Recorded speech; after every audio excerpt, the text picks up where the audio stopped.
नमस्कार, बहुत स्वागत है आपका। मैं हूं आपके साथ योगेश पांडे। शाम को 5 बज चुके हैं और वक्त हो चला है देश की सबसे सार्थक बहस ललकार का। ललकार राजनीति में मचे सियासी घमासान को समझने और समझाने के लिए, ललकार 5 राज्यों के चुनाव के लिए, ललकार आने वाले देश के आम चुनावों के लिए। और बात देश के आम चुनाव की कर रहे हैं तो इस चुनाव को फतह करने के लिए विपक्षी दलों ने इंडिया नाम से एक नया गठबंधन बनाया था। इस गठबंधन को इसलिए बनाया गया ताकि बीजेपी को सत्ता से बेदखल किया जा सके, जिसमें तमाम अलग अलग विचारधाराओं वाली पार्टियां शामिल हुई और सभी की विचारधारा अलग अलग, लेकिन लक्ष्य एक, बीजेपी को सत्ता से बेदखल करना। लेकिन आम चुनाव में तो थोड़ा समय है और ऐसे में आम चुनाव से पहले देश के 5 राज्यों में विधानसभा के चुनाव आ गए और इन्हीं चुनाव में दिखनी थी नए नवेले गठबंधन की एकजुटता की तस्वीर, जो दिखती नजर नहीं आ रही है।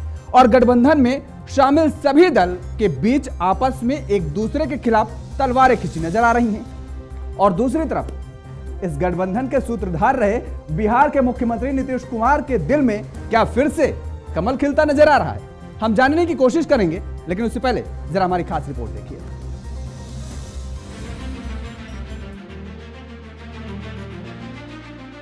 देश के चुनावी समर के बीच 5 राज्यों में चुनाव की तारीखों का ऐलान हो चुका है। 5 राज्यों में होने जा रहे चुनावी महाभारत के लिए मैदान तकरीबन सज चुका है। एक दूसरे को शिकस्त देने के इरादे से सभी राजनीतिक दल अपने सेनापतियों के साथ आमने सामने डट गए हैं। तीसरी ताकत के नाम पर कुछ महारथी खुद को जीतने के लिए नहीं, बल्कि किसी और को हराने और किसी और को जीत में मददगार साबित होने की रणनीति के तहत अगल बगल से या फिर नेपथ्य में रहकर भी इस चुनावी महाभारत में अपनी भूमिका के लिए कमर कस रखी है। इस चुनाव का एक मजेदार पक्ष यह भी है कि 2024 में होने वाले देश के आम चुनाव की तैयारी में एक दूसरे के साथी सहयोगी राजनीतिक दल और नेता इन 5 राज्यों में उलट भूमिकाओं में नजर आ रहे हैं। आपने ये कहावत तो सुनी ही होगी कि न घर के रहे न घाट के रहे। ऐसा लग रहा है इंडिया गठबंधन में समाजवादी पार्टी की हालात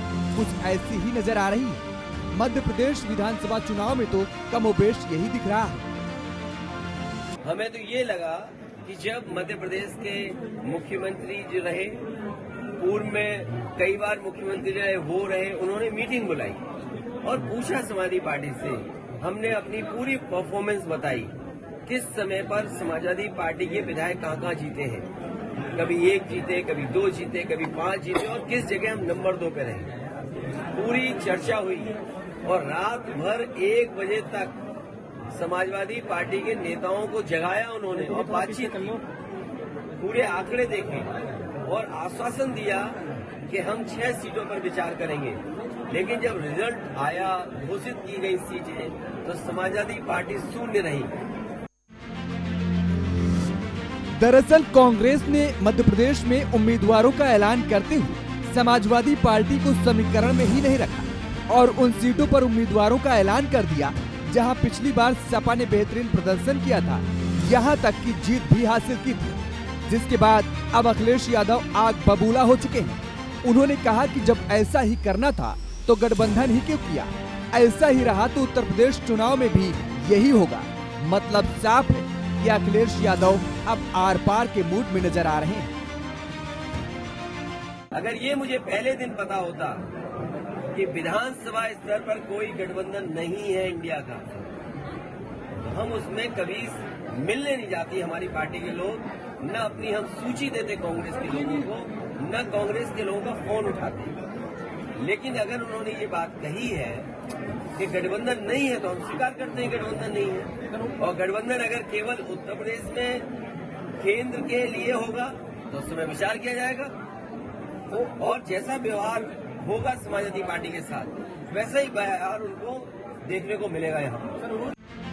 उत्तर प्रदेश से अखिलेश यादव गठबंधन पर आर पार के मूड में नजर आ ही रहे हैं, लेकिन उधर इंडिया गठबंधन के सूत्रधार रहे बिहार के मुख्यमंत्री नीतीश कुमार का भी मन डोलने लगा है।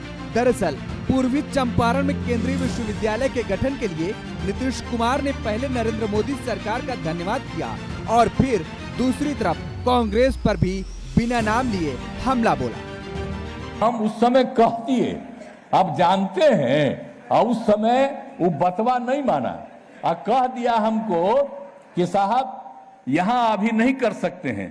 और आपको हम क्या बताएं, कितना बार हमको जब वो थे वहां के केंद्रीय मंत्री हमको बुलाए, हम जा करके हमको खाना भी घर में खिलाए, यही जिनका दम माफ कर दे रहे।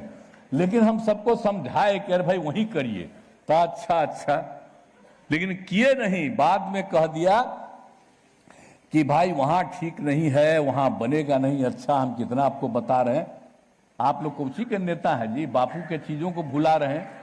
छोड़ेंगे न हम तेरा साथ ओ सांची मरते दम तक। ओह, सियासत की कहानी में ये संगीत की धुन कहां से आ गई? आप यही सोच रहे होंगे, तो ठहरिए जरा, बताते और सुनाते हैं इसकी भी कहानी। तो हुआ यूं कि पूर्वी चंपारण में स्थित केंद्रीय विद्यालय के पहले दीक्षांत समारोह कार्यक्रम था, जहां पर राष्ट्रपति द्रौपदी मुर्मू भी मौजूद थी। इस दौरान नीतीश कुमार ने जमकर बीजेपी सरकार की तारीफ की और अपने पुराने राजनीतिक साथी के साथ दोस्ती मरते दम तक निभाने की कस्में खाई। अब जितने लोग हमारे हैं सब साथी है, छोड़िए ना भाई, हम अलग हैं आप अलग है, छोड़ो रे कैसे क्या हमरा तो दोस्तिया कहियो खत्म होगा। जब तक हम जीवित रहेंगे आप लोगों के साथ भी मेरा संबंध रहेगा, चिंता मत करिए। अब नीतीश कुमार ने तो अपने प्यार का इजहार एक बार फिर से कर दिया है, लेकिन बीजेपी की तरफ से क्या कुछ प्रतिक्रिया है, जरा वो भी सुन लीजिए। उस बयान को तीन चीजों के, तीन बयानों के, या मैं कहूंगा तीन तथ्यों की पृष्ठभूमि में देखना जरूरी है। पहला तथ्य, नीतीश कुमार जी भारतीय जनता पार्टी को छोड़ के गए थे। भारतीय जनता पार्टी ने अपने सभी साथियों के साथ पूर्ण रूपेण सहयोगी धर्म का निर्वहन किया है। नीतीश कुमार जी भारतीय जनता पार्टी को छोड़ के गए थे अपनी कुर्सी से चिपके रहने की उनकी अपनी महत्वाकांक्षा के कारण। दूसरा तथ्य, भारतीय जनता पार्टी के राष्ट्रीय अध्यक्ष जी ने इस बात को साफ शब्दों में स्पष्ट कर दिया है कि भारतीय जनता पार्टी का कार्यकर्ता अब किसी को भी अपने कंधे पे नहीं बिठाएगा। तीसरा तथ्य, बिहार का अगला मुख्यमंत्री भारतीय जनता पार्टी का कोई कार्यकर्ता ही होगा। फिलहाल अब इन तस्वीरों के बाद ये साफ होता नजर आ रहा है कि इंडिया गठबंधन में सब कुछ ठीक नहीं चल रहा। ये सब कैसे हुआ और क्यों हो रहा है, ये अपने आप में एक बड़ा सवाल है। लेकिन फिलहाल तो यही दिख रहा है कि इंडिया गठबंधन में ऑल इज नॉट वेल, और कांग्रेस के एक फैसले ने इंडिया गठबंधन की साइकिल ही पंचर कर दी। ऐसे में इंडिया गठबंधन में पड़ी दरार का प्रभाव लंबा देखने को मिल सकता है।